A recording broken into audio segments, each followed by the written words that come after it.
বাবু কেমন আছো? কেমন আছো? আমি খুব অপেক্ষা ছিলাম এই অনুষ্ঠানে তোমাকে কবে পাবো। ধন্যবাদ। Thank you. আমি খুব আনন্দিত এবং সম্মানিত বোধ করছি আপনার পাশে বসতে পেরে।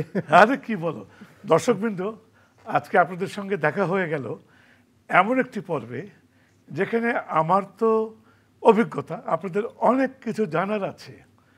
আমাদের প্রথম যে স্বাধীনতার পরপর যে পপ সঙ্গীতের জোয়ারটা আসছে, প্রথম পর্বে যে কজন মিউজিশিয়ান ছিল তাদের থেকে ঠিক নেক্সট তাদের যারা এসেছিলেন তাদের একজনকে আমি আজকে পেয়েছি। একটু লম্বা যেমন নামটা, ঠিক আপনারা শুনতেও পারবেন, অনেক লম্বা লম্বা বক্তব্য। ফুয়াদ নাসের বাবু এই আমাদের আজকের এই সঙ্গীত জগতে, শুধু পপে বলে না, বিস্তারিত সঙ্গীত জগতে, সম্পূর্ণ সঙ্গীত জগতে এই নামটি অনেকভাবে ওতপ্রোতভাবে জড়িত। শুধু বাবু ভালো কাজ করে, ভালো বাজায় কিবোর্ড তা কিন্তু না, সে এটার সঙ্গে এতই অভিজ্ঞ, অনেক সময় তাকে ছাড়া অনেক কিছু চলে না। আজকে দর্শকরা আপনারা অনেক কিছু জানতে পারবেন, অনেক কিছু শুনতে পারবেন। এই যে মানুষটির সঙ্গে আজকে কথা বলবো, ফুয়াদ নাসের বাবু অত্যন্ত অমায়িক, ভদ্র এবং যার কোনো সমালোচনা নেই, ছিমছাম একটি ভদ্রলোক।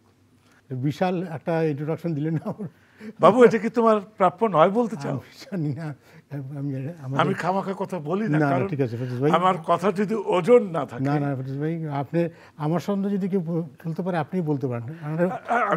আপনাদের হাত ধরে আমরা শুরু করেছি। যাই হোক, আমরা শুরু করব। এখানে দুটো খাম, আনন্দের একটি লটারি, যে কোনো একটা তুমি নাও, এটা কাগজ বের করো, কি আছে আমাকে বললেই হবে। দুঃখ সম্ভবত। দুঃখ? হ্যাঁ, ঠিক আছে, সবার জীবনে সব কিছু সুখের হয় না। এই দুঃখটা হলো তোমার এই লম্বা সাংস্কৃতিক জীবনে যদি কোনো স্মৃতি থেকে থাকে যেটা মনকে এখনো খোঁচা দেয়, একটু হলেও কষ্ট দেয়, না হলেও হতো, এমন কোনো স্মৃতি যা ভোলা যায় না, এমন একটি গল্প শুনতে চাই। সুখ দুঃখ নিয়ে তো মানুষের জীবন, তো এই দুঃখটা জীবনে অসংখ্যবার অনেক ব্যর্থতা থাকতে পারে, দুঃখ থাকতে পারে, এবং সামগ্রিকভাবে দুঃখ থাকতে পারে, ইন্ডাস্ট্রির জন্য দুঃখ থাকতে পারে। তেমন এই মুহূর্তে মনে পড়ছে না, মনে পড়ছে না।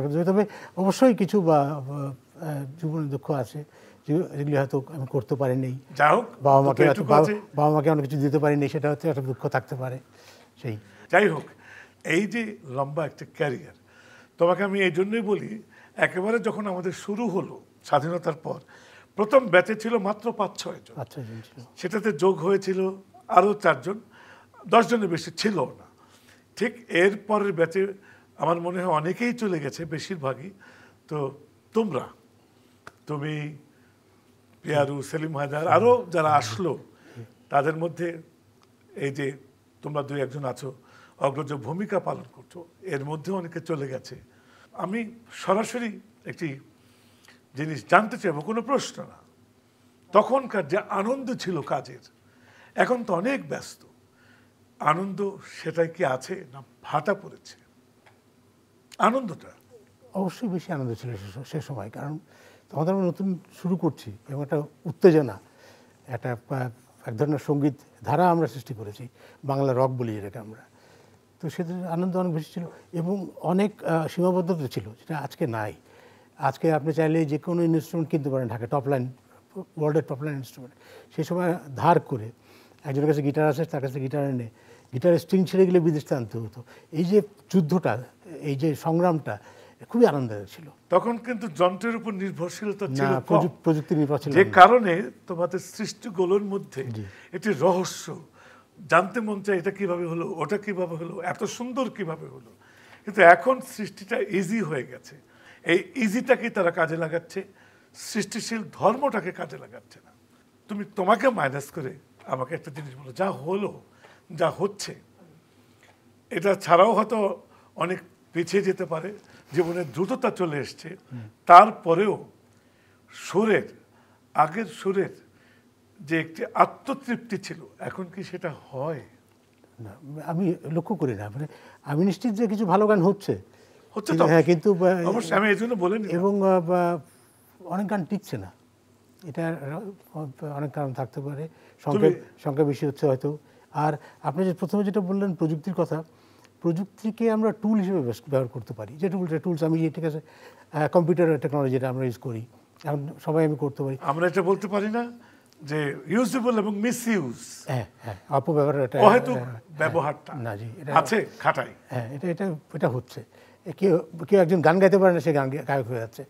এখন একটা কোমল পানীয় খেয়ে যে তৃপ্তি, লেবুর রসের তৃপ্তি কি এক হলো? না, লেবুর শরবত তো লেবুর শরবত, প্রাকৃতিক এটা। এটি কোমল পানীয় তো কোমল পানীয়, ঝট করে আনা, ঝট করে চলে যাওয়া।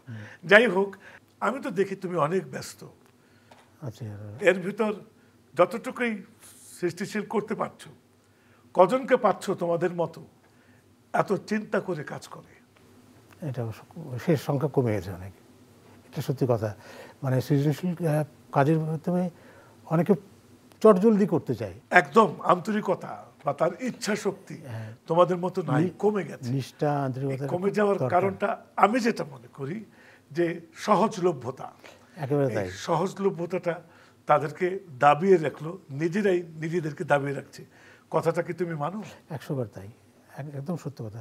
সহজলভ্যতা, যেরকম অনলাইনে আমরা গান শুনি, আগে তো একটা কষ্ট করে দোকানে গিয়ে একটা টাকা দিয়ে বিনিময়ে ক্যাসেট কিনতে হতো বা সিডি কিনতে হতো, এবং ওটার প্রতি একটা মমত্ববোধ ছিল। আমার প্রিয় শিল্পীর গান আমি নিজে কিনলাম, আমার সংগ্রহে আছে, একটা ওনারশিপ। এই জিনিসটা এখন আর নাই। অনলাইনে কি একটা গান দিল, বড় জোর 30 সেকেন্ড শুনে ভালো লাগে না, শিফট করে আর চলে যায়। তো এটা তো সহজলভ্যতার একটা খারাপ দিক।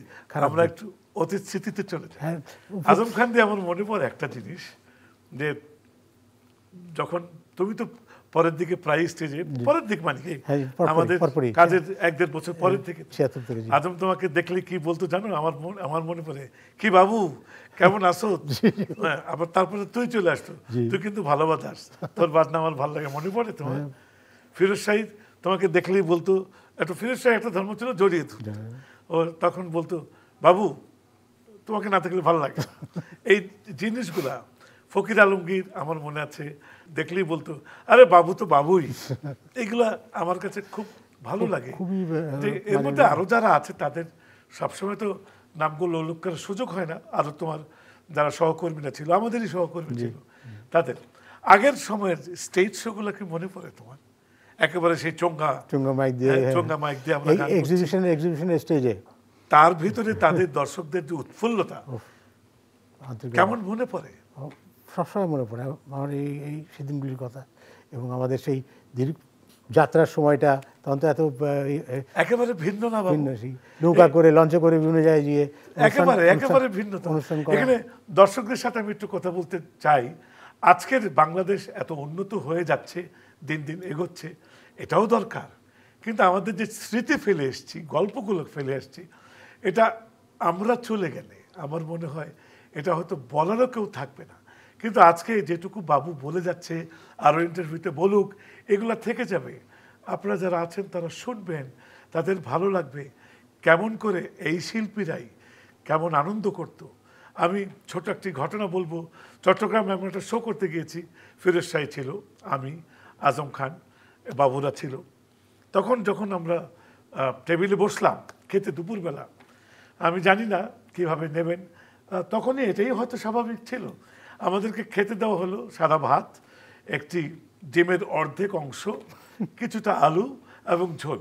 তা আজম আমারও উল্টো দিকে বসা ছিল, সে শুধু, আমি একটু চশমাটা খুলে দেখাই, বলছিল কিরে কেমন লাগছে, খা, আস্তে আস্তে বলছিল। তা আমি আবার হাসলাম, কেন অনুষ্ঠানের আয়োজনের আমাদের পক্ষে ছিল ফিরোজ শাহী, ও কথাবার্তা, তো ও আবার দিকে তাকাচ্ছে, হাসছে। কিন্তু জানেন কি, এটাই ছিল তখন স্বাভাবিক, খুব একটা যে অস্বাভাবিক কিছু তা নয়। এটাই হতো তখনকার আন্তরিকতা, এবং আমাদের ভালো লাগতো। আমি কিন্তু সমালোচনা করছি না, ওই অর্ধেক ডিমের সমালোচনা করছি না এই জন্য, ওই অর্ধেক ডিম দেওয়ার মধ্যে যে আন্তরিকতা ছিল।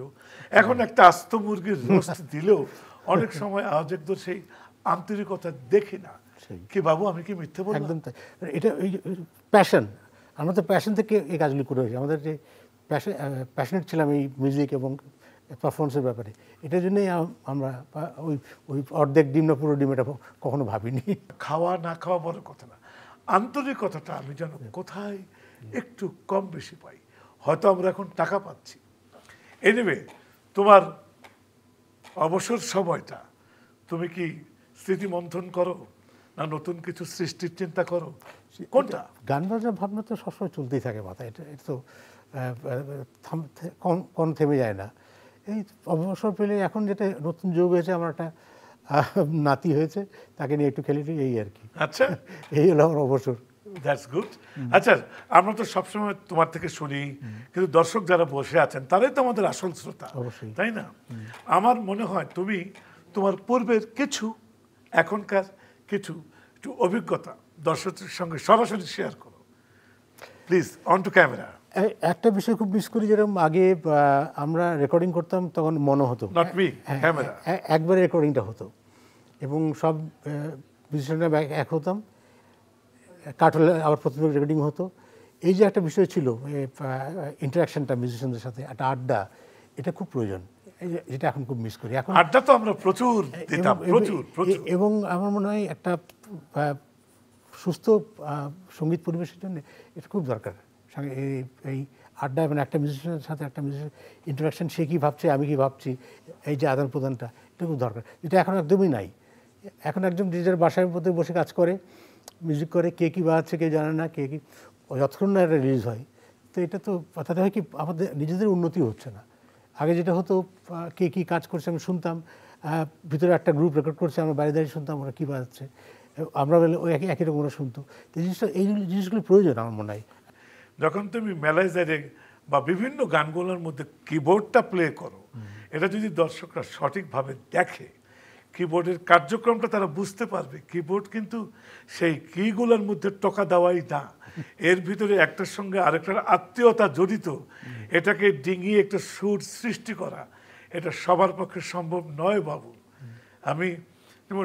আমি বলবো মানাম আহমেদ, একে চিনো, আমি বলবো আরও রয়ে গেছে, আমি বলবো ফুয়াদ নাসির বাবু, তোমাদেরকে দেখে অনুসরণ করে করে আমাদের হাবিব কিছুটা চলে আসছে, এরা আসুক এবং আরও ফুয়াদ নাসির বাবু তৈরি হোক, এটাই কামনা করি। মানুষের জনপ্রিয়তা, মুখে মুখে মুখে মুখে যে জনপ্রিয়তা তোমরা দেখেছো আমাদের শোগুলা, এই জনপ্রিয়তার এখন এটি ওখান থেকে সুইচ ওভার হয়ে চলে গেছে ইউটিউবের ভাইরালে, ফেসবুকের ভাইরালে। এই দুটোর মধ্যে কি তফাৎ পাও না? অবশ্যই, অবশ্যই। শুনি না তোমার অভিজ্ঞতা, এটাই যে তোমার বাস্তব বক্তব্য তা না, জাস্ট তোমার ফিলটা। একটা জিনিস যেটা আমি লক্ষ্য করি যে অনেকে বলে মিলিয়ন মিলিয়ন ভিউজ, অনেক লোক দেখেছে, তারপর যে শুনি যে গানটা কি, গানটা বলতে পারে না। তো এই হচ্ছে গানের অবস্থা। আপনার মিলিয়ন ভিউজ আছে, কিন্তু কন্টেন্ট যে মূল যে গান, সেই গানটাই জনপ্রিয় হয় না। সে গানটা নিয়ে কোনো হচ্ছে না, রাইট রাইট। কিন্তু ভিউজ হচ্ছে, এই ভাইরাল হওয়ার তো কোনো মানে হয় না। গানটাকে ভাইরাল করতে হবে, গানটা তো মানুষকে সেই আকর্ষণ করতে হবে।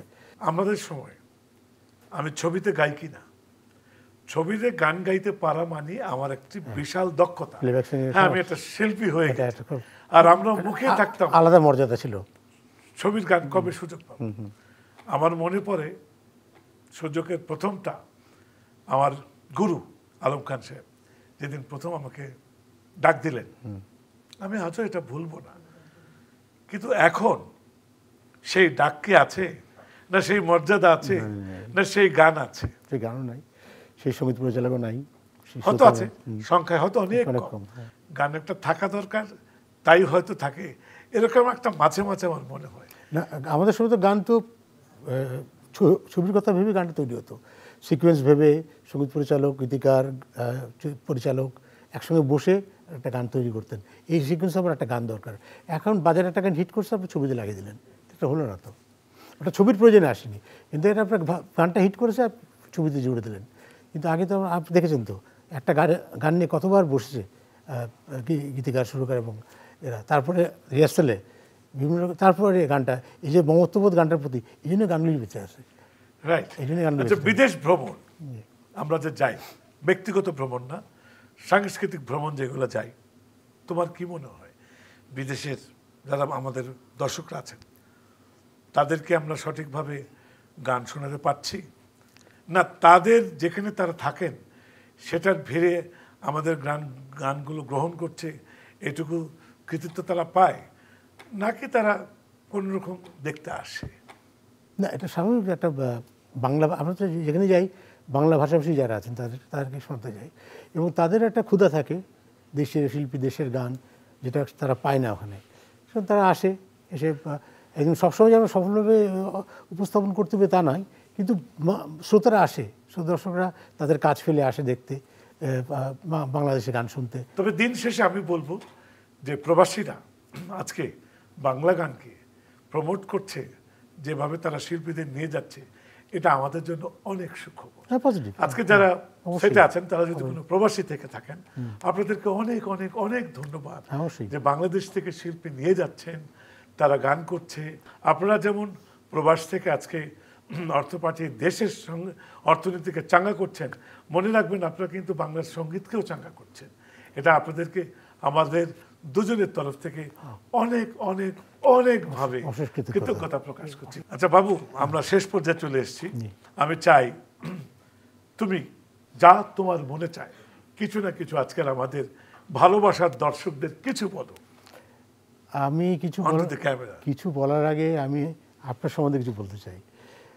আপনি যে ফেরদৌস ভাই, এবং আমার জীবনে, সঙ্গীত জীবনে আপনার যা অবদান, সেটা আমি বলতে চাই।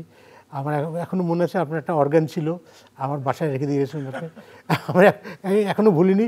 সেই অর্গানটা 4 দিন বাজিয়ে আমি কিবোর্ড প্র্যাকটিস করি আজকের এই ফদনাসর বাবু। অনেক অনেক ধন্যবাদ।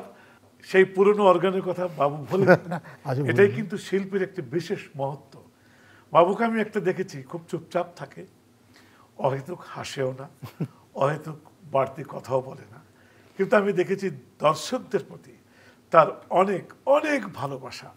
সে বাজিয়ে দর্শকদের মাতোয়ারা করে তুলতে চায়, এটি আমি লক্ষ্য করেছি। আপনাদের আনন্দ বেদনা যদি আমরা না বুঝতাম, আমরা না পেতাম, তাহলে আমাদের শিল্পী সত্তারই তো কোনো দাম থাকতো না। তাই দর্শকরা, আপনারা ফুয়াদ নাসির বাবুকে এবং তার মতো সবাইকে আহ্বান জানাবেন, ভালোবাসা দেবেন, দোয়া করবেন। তারপরে রইল আমাদের তরফ থেকে সবার জন্য শুভেচ্ছা।